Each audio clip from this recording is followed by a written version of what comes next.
Between our laptops, smartphones and tablets, we already use technology to connect ourselves in ever-advanced ways to the world. Indeed, the line between technology and reality has become increasingly blurred. Projecting into the future, it's not hard to imagine the line disappearing entirely when humans and technology merge and become indistinguishable. Some philosophers and scientists think this kind of technological singularity could be achieved within just a few more generations. In other words, we're all well on our way to becoming cyborgs.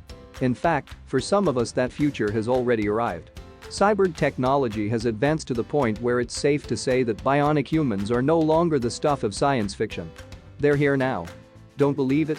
The following are real-life cyborgs, individuals who have willingly become part human, part machine. All of them are inspiring harbingers of the future, and none of them are Terminators, at least not yet.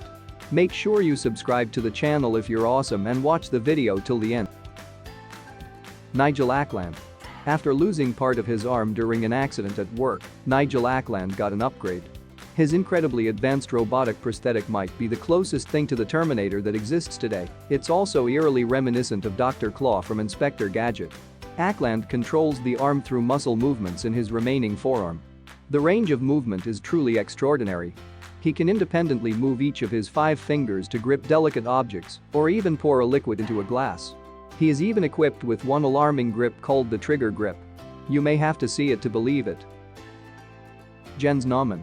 After a pair of horrific accidents, Jens Naumann was struck blind in both eyes, but he never gave up hope that he would someday see again. That dream became a reality when, in 2002, Naumann became the first person in the world to receive an artificial vision system. His electronic eye is connected directly to his visual cortex through brain implants. Unlike with other cyborg implants, which translate visual information into another sense such as sound or touch, Naumann actually sees the world. Though it has its limits, he can only vaguely see lines and shapes. His vision has been technically restored. Looking to the future, it's possible to imagine artificial vision systems that allow users to see in wavelengths beyond normal human perception.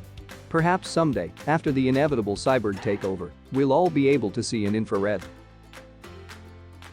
Jesse Sullivan. Cyborg technology is perhaps most immediately useful for amputees. In the future, we might imagine a world where every amputee is equipped with new robotic limbs that are connected to their nervous systems, capable of being operated just like normal limbs. Think of Luke Skywalker's robotic hand. Jesse Sullivan is a pioneer in this respect. He effectively became one of the world's first cyborgs when he was equipped with a bionic limb, connected through a nerve muscle graft. Not only can Sullivan control his new limb with his mind, he can also feel hot, cold, and the amount of pressure his grip is applying. Neil Harbisson. Although artist Neil Harbisson was born with achromatopsia, or extreme colorblindness that meant he could only see in black and white, he is now capable of experiencing colors beyond the scope of normal human perception. How is this possible? Harbisson is equipped with a specialized electronic eye, or CYBORG, which renders perceived colors as sounds on the musical scale. In other words, his device allows him to hear color.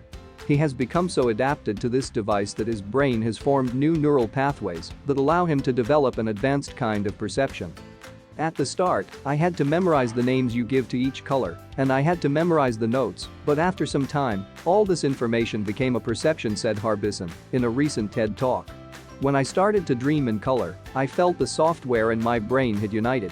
Harbisson is so passionate about his status as a cyborg that he has founded the Cyborg Foundation, an international organization to help other humans become cyborgs. Kevin Warwick. A professor of cybernetics at the University of Reading in the United Kingdom, Kevin Warwick takes his work seriously. So seriously, in fact, that he and his work have become one. Warwick is the founder of Project Cyborg. Using himself as the guinea pig, he's on a mission to become the world's most complete cyborg. Warwick has been experimenting with various electronic implants since 1998, when he installed a microchip in his arm that allowed him to operate doors, lights, heaters and other computers remotely as he moved from room to room. Jerry Jalava. Jerry Jalava is the perfect example of how you don't need to be a robotics mastermind to become a cyborg, you can pretty much do it yourself. After losing a finger in a motorcycle accident, Jalava decided to embed a 2 GB USB port into his prosthetic. It doesn't upload information directly into his nervous system, a la the Matrix, but it's at least more useful than a USB keychain. Claudia Mitchell. Claudia Mitchell became the first woman to become a cyborg when she was outfitted with a bionic limb. Her robotic arm is similar to the one installed on fellow cyborg Jesse Sullivan. The limb is connected to her nervous system, allowing her to control it with her mind. The range of motion is extraordinary, allowing her to use it for cooking, for holding a laundry basket, for folding clothes, all kinds of daily tasks. Or, perhaps someday, for arm wrestling. Thank you all for watching. Make sure you drop a like and spam facts unleashed in the comments. Peace.